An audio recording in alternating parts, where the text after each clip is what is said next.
Alright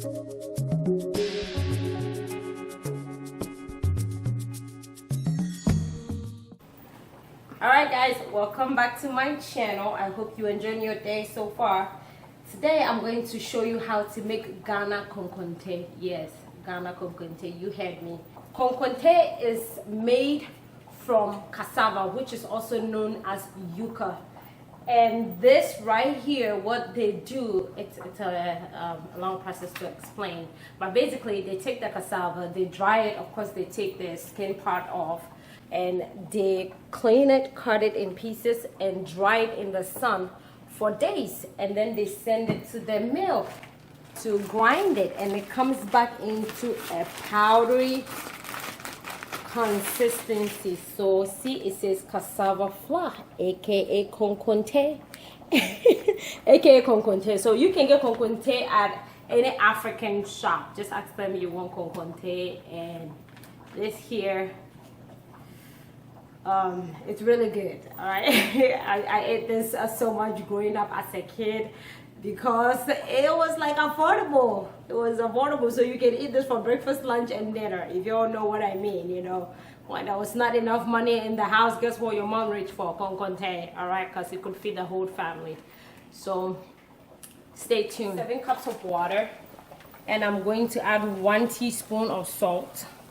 My water is boiling. This is going to be good.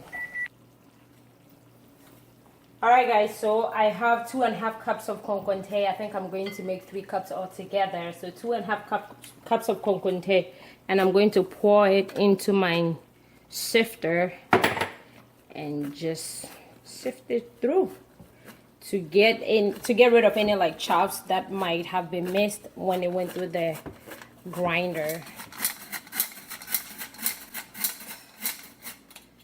Alright guys, so we are ready to get started with our Kokonte, and we have our 3 cups of flour. And remember, I had 7 cups of water boiling here. Out of that 7 cups, I scooped about 2.5 cups into this bowl, and we'll be using it. So do not throw this away. I'm going to go ahead and add my Kokonte in here.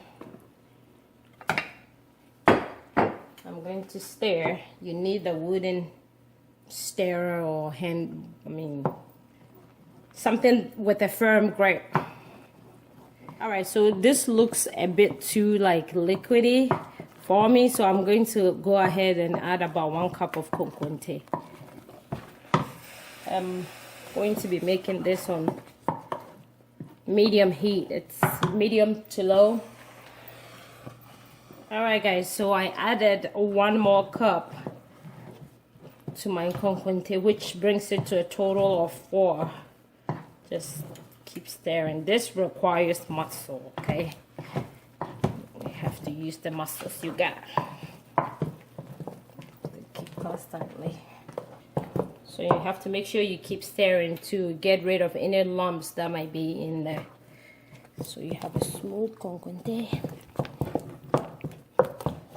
Alright, so I'm using like my rice scooper to sort of scrape the sides of the pot where the Kokonte tends to stick, and I just dip this in cold water and I go back and scrape it in there, and from the handle as well,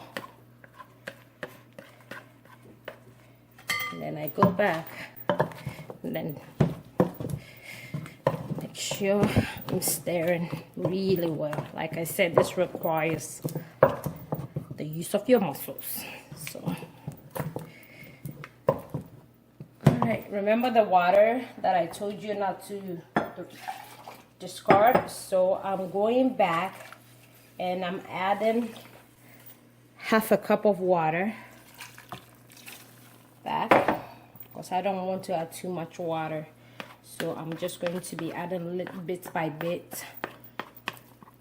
And I'm not actually going to use the whole thing. I'm just adding it bit by bit. I just didn't want to dump the whole thing in here in case it's too much water. So just add it bit by bit as needed.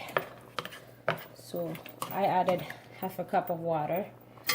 I'm going to sort of give it a little twist, like You're not stirring at this point, you're just like twisting it around like that. And then you're gonna let it sit and cook. You can at this point go ahead and cover it and let it cook for about 2 minutes on each side. All right, so it's been 4 minutes since we added the half cup of water. So I'm just going in here stirring.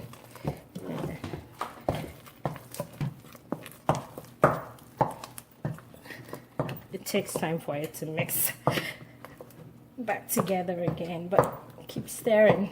Use that muscle. So our kokonte is ready, and we'll cook this for 15 minutes.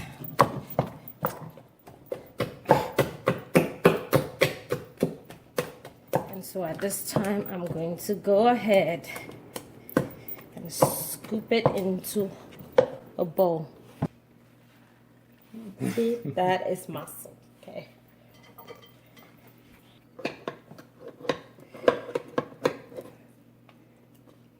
Put it in here. That's how it goes. Alright guys, so if you haven't seen my video on how to make Ghana peanut butter soup, please check it out. And I hope you like it, enjoy, and have a wonderful day.